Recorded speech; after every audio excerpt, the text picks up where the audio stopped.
โฮมซุมนุมการเฉลิมฉลองวันปลดปล่อยภาคใต้เวียดนามครบรอบ50 ปี 30 เมษายน1975 ถึง 30 เมษายน 2025พิธีดังกล่าวนี้จัดขึ้นในมื้อวันที่ 9 พฤษภาคมนี้อยู่ที่กระทรวงป้องกันประเทศ โดยมีสหายพลโท ทองลอยศิริวงศ์กรรมการศูนย์กลางพรรครองรัฐมนตรีกระทรวงป้องกันประเทศ พร้อมด้วยนายและพลทหารเข้าร่วมสหายเวียนมิงเติมเอกอัครราชทูตแห่งสาธารณรัฐสังคมนิยมเวียดนามประจำลาวได้กล่าวปราศัยต่อพิธี โดยมีเนื้อในบางตอนที่ว่า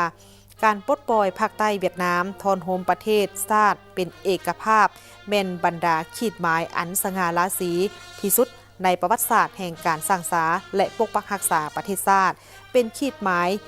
สิ้นสุดการต่อสู้องค์อาจกล้าแกนพิราชอาถรรพ์ทั้งเป็นการยุติเอกปกครองเป็นเวลาครึ่งศตวรรษจากลัทธิลาเมืองขึ้นแบบเก่าและแบบใหม่แสดงถึงความรู้บุญคุณต่อกับคุณงามความดีอันใหญ่หลวงของประธานโฮจิมินห์จดจำและรู้บุญคุณต่อบรรดาการนำปฏิบัติหุ้นก่อน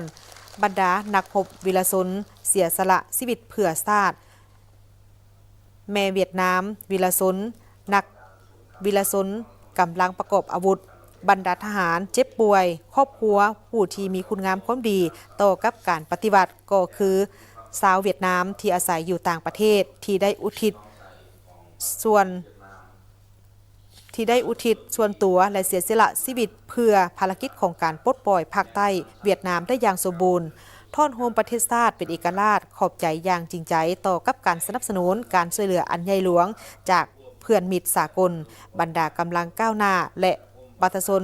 ผู้หักหอมสันติภาพในโลกที่มีต่อภารกิจต่อสู่ปลดปล่อยชาติท่อนโฮมประเทศชาติเป็นเอกภาพของประชาชนโดยเฉพาะกองแมนกองทัพประชาชนลาวก็คือประชาชนลาวบรรดาเผ่า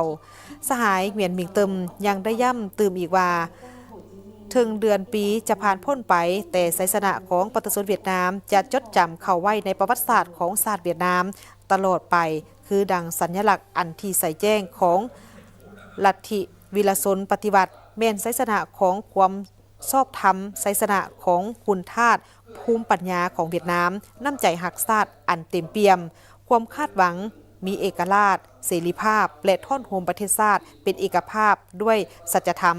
ประเทศเวียดนามแม่นหนึ่ง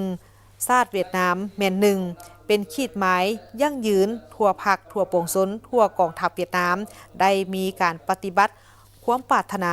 และคำบอกเตือนอันจริงใจที่สุดของประธานโฮจิมินห์ที่สั่งไว้ว่าปฏิบัติสำเร็จภารกิจปลดปล่อยชาติปลดปล่อยภาคใต้เวียดนามได้อย่างสมบูรณ์ท่อนโฮมประเทศชาติใต้ภาคใต้ภาคเหนือเป็นครอบครัวหนึ่งครอบครัวเดียวภายหลังที่ได้ท่อนโฮมประเทศชาติเป็นเอกภาพมาเป็นเวลา50 ปี